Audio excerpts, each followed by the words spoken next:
কি বন্ধুরা, কেমন আছো তোমরা? তোমাদের জন্য নিয়ে এসেছি আজকের একটি নতুন ছড়া। ছড়াটির নাম শব্দ কল্পদ্রুম। লিখেছেন সুকুমার রায়। এটিও খুব সুন্দর একটি ছড়া। তোমরা শোনো, তোমাদের কেমন লাগে কমেন্ট করে জানাবে।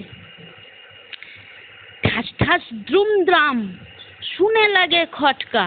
ফুল ফোটে তাই বল, আমি ভাবি পটকা।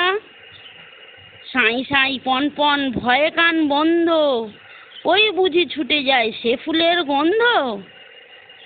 হুড়মুড় ধূপধাপ, ও কি শুনি ভাই রে, দেখছো না হিম পড়ে, যেও না কো বাইরে।